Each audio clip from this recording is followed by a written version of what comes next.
Good morning. For those of you who have come here to quietly pause for a little quiet rest on your walk through NAB, I have bad news and I have good news. The bad news is it won't be quite as quiet a pause. The good news is I hope I can beguile your time by telling you something that I hope is of interest. My name is Christopher Stenhouse. I have been asked today to speak to you about the evolution of OTT. And you may wonder, why is he standing there? Why would he know anything about OTT? Why should I be listening to him? We as a company, I'm the CEO of Switch Media. We're an Australian-based company. We've been working in the OTT space now for 11 years, and we provide OTT services really from, as we say, from signal through to screen for a range of media organizations, broadcasters, government bodies, educational institutions, all the way from the ingest through to the development of the apps and the monetization of the services. We have been doing that for a range of broadcasters, and so I thought perhaps the most interesting way to do that is to perhaps paint a little bit of a picture about what has happened and what our experience has been over those years. And I would hope that it's not only I who can give you a view on what's happened here, and the fact that we think we've done a good job, but that we've been recognized as a provider of innovative technology, of, in particular, very good sports apps, and the use of innovation in a interesting way. The way I'd like to do it is I would like to run through, I guess, a timeline of how OTT has developed and unfolded in the Australian market. So please keep that in mind. I think there will be a lot of similarities, but occasionally there may be some time differences. Probably the most significant thing that happened was shortly after we kicked off, which was in 2006, when video over the internet really was in its infancy. YouTube had really only just started as well. And what we started at that time is what we called a curated YouTube. What we did was we went to film schools, animation schools, places where we thought there was interesting content that previously hadn't been seen. We thought, this is a great opportunity, let's get this onto the internet, let's get it supported by advertising. So as you can see on this incredibly attractive website, which was our first version of the service in those days, now 11 years ago. You see the blank spaces down the side, which is where the advertising was going to fit in, but never really appeared. In fact, I can remember some of the discussions we had trying to get people to be part of this. We were terribly excited about the fact that this video was now available over the internet, and surely everybody would want to be on board. And I can remember somebody saying, yeah, I'm not that interested in your content, but I really like the platform you're using. Could you just get rid of the content and let us use the platform? And we thought, okay, maybe that's actually the business that we should be in. And so I guess before we talked about pivots, that was when we did a pivot and realized that that was the business to pursue. 2 years later, the Australian Broadcasting Corporation, which is Australia's equivalent of the BBC or PBS here, launched in Australia's very first VOD service called iView. And we've been part of that since the beginning, and in fact provided what we also term their live to VOD, in essence their clipping service, in order to power that whole iView launch back in 2008. What we did at that point was capture off DVB-T, so in essence the terrestrial broadcast as it went to air from the ABC, which we then processed and passed back to them, which they used in the iView service. I think that's sort of indicative of many of the trends, that it was a whole lot easier for them as a behemoth, rather than to modify all their own workflows, to go to a small company, an agile company, that could literally just capture everything off air, process it and feed it back to them. And that worked so well that we continue to do that with them. That process stayed in place for 8 years. And to me that was interesting that happened. And over time it's the large companies that modify their workflows and their practices, but it is a lot of the innovation and the quick innovation comes through often from the smaller companies. iView had a look like this. It was a flash player. Therefore, in the beginning, that wasn't a problem because there were at that point really no mobile apps to worry about. Life was a lot simpler in those days. A year later, 2009, was the time that the world started to talk about TV everywhere. I think in the US, one of the instances of that was ESPN. There was certainly also the Sling box that allowed you to watch, that was sort of place shifting. But ESPN also was negotiating here with ISPs for their customers to be able to access ESPN content online. In Australia, we launched for one of the two major cable networks, Austar, Australia's first download service. That part of that was also the provision of it was an SVOD service, and it was download. And the interesting thing there is that whereas now I think download is offered as a functionality of convenience, in those days it was provided because bandwidth really wasn't that good, and in particular there were a lot of regional customers for Austar. And so it was the only way to be able to get the content reliably and then to watch it later. So again, flash-based UI, and for those of you who are UI UX experts, I imagine you smile wanly a little. It's interesting to see how styles have actually changed over these 10 years, and beveled edges and beveled buttons are no longer de rigueur. 3 years later is where we saw what we think really was a bit of a tipping point, and that was for us with the London Summer Olympics. And it's interesting, again, there is a common thread through, I think, a lot of innovation in the space is very much being driven by sporting events. That's where we think really the internet and TV came together, where broadcasters finally said, yes, it's time to commit now and throw ourselves into this. And what I'd like to do is show you a video, Joost, if you could run that please, of the iPad app that we created for the Foxtel London Olympics.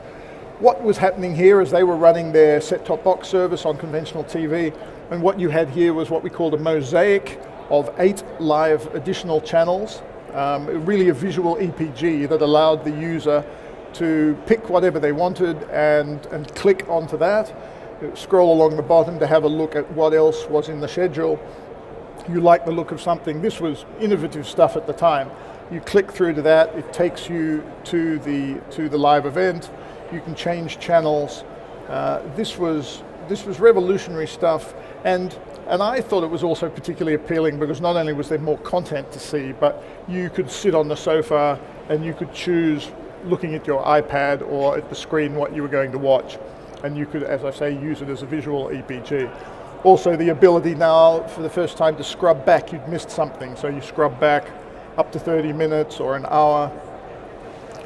You click through then into the program schedule and use that then either to watch, or, and this is the linking that was starting to happen, you could watch it now, you could record it onto your set-top box, or you could even change the channel on your set-top box if you wanted. So this is the beginning of companion apps starting to provide extra functionality. Very successful, and I think amazingly innovative time where sport really, I think, set standards of what was now possible in the OTT space. 3 years later, again it was sport, with the Australian Open tennis, where now it was even being written into contracts that broadcasters had to broadcast every point on every court. And so as part of that, for Channel 7 in Australia, for the Australian Open in 2015, we did literally that. We were streaming up to 16 matches simultaneously, which wasn't obviously available on terrestrial bandwidth, but came through again on all the companion apps. And as part of that too was literally the big red button that we would provide. Again, the start now of something new, of monetization, the opportunity to slot in and add at a break in the change of ends, or when there was a break in the play of the tennis.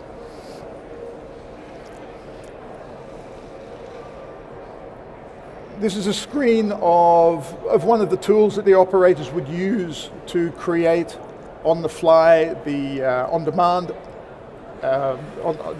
assets that were required.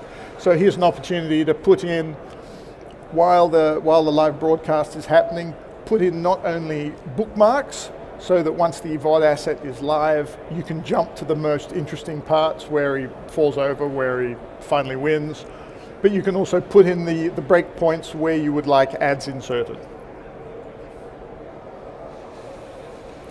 2016, I think, was the time very much that monetization began to kick in big time. There was a real opportunity with the advance of technology, and what we're talking about here in particular is server-side ad insertion. This is something, again, that I think was able to contribute both for the broadcasters and for the users. So and I think it's interesting to see once again how OTT, through the advance of technology, was able to catch up in many ways with what traditional television was doing. You will all recall, and we still experience, when ads very often appear in a video clip or in a full movie. You have movie, then it goes to black, there's a bit of buffering while the ad player loads, the ad plays, again back to black, buffering before the original movie returns. What the server-side ad insertion is now able to do is, because you're inserting the video, the ad on the fly, you're manipulating the manifest, it becomes a seamless experience for the viewer. And it means that you go from movie, transition through to ad, transition smoothly back into movie. So catching up with the traditional experience that TV has always been able to provide, and a much better one, a more natural one, a less disturbing one. But also on the flip side, for the advertisers and the broadcasters, has the opportunity of being able to get away from a lot of the ad blocking technologies that were coming up. Because it's now basically the one stream, and the ad blockers are unable to identify that there is an ad in the stream. Foxtel and the major cable operators is using precisely this. It is, I think, it's a very exciting area, this whole ad side with demand side, supply side, programmatic, the ability now to target with the information one now has about users, to be able to target very specifically the demographics and to achieve higher CPM, and hopefully also provide more relevant, interesting content, relevant content, advertising to the viewer, and as I talked about in this much more smoother, far less jarring experience than what had previously been the case. Where do we go from here? I think what we're seeing at the moment in 2017, 2018 and beyond is again a bit more of a catch-up that OTT is providing to the broadcast space. And I'm thinking here about the synchronization that we're starting to see between OTT and broadcast. We were talking earlier about those that mosaic from the Foxtel London Olympics, where you could watch the 8 live channels on your iPad while you are on the television as well. The difficulty with that, of course, is that pretty much you'll be experiencing a delay of 30 seconds, 45 seconds between what's on your television and what you're seeing on your iPad. We're now at the point with technologies where that delay can be brought down to less than a second. And that is, again, truly exciting. We're talking about being able to do even more things, call it immersive, whatever you like, but all of a sudden the relevance of the excitement of being able to do so much more with your traditional broadcast, with your OTT, being able to change channels very quickly, being able to, as a sporting enthusiast, perhaps be able to dive in quickly and see different angles at different times with no delay. I think the possibilities for viewing, the possibilities then also for advertising around that, for participation, we're only just beginning to see the beginning of that. Very exciting. I think for me the common thread through a lot of this is the fact that OTT and traditional broadcast have run in parallel, OTT slightly behind, but increasingly keeping up, getting ever closer. And how has this been implemented? I think it's, as I said to begin with, it's been smaller companies that work in tandem with larger companies to be able to do things on the fly very quickly, try it out, see if it works. If it doesn't, move on, try something else, which then, when it's established, then can get incorporated in the larger companies' overall systems. So it's an exciting time. I think it will continue to be exciting, and that's why we're here, and I hope that was of interest to you. If any of you have any questions, please let me know. Either please speak up now or come and see me afterwards. Are there any questions? No? Terrific. I'm delighted that I managed to cover this topic comprehensively. But if anything does come to you afterwards, please come and see me. Thank you very much.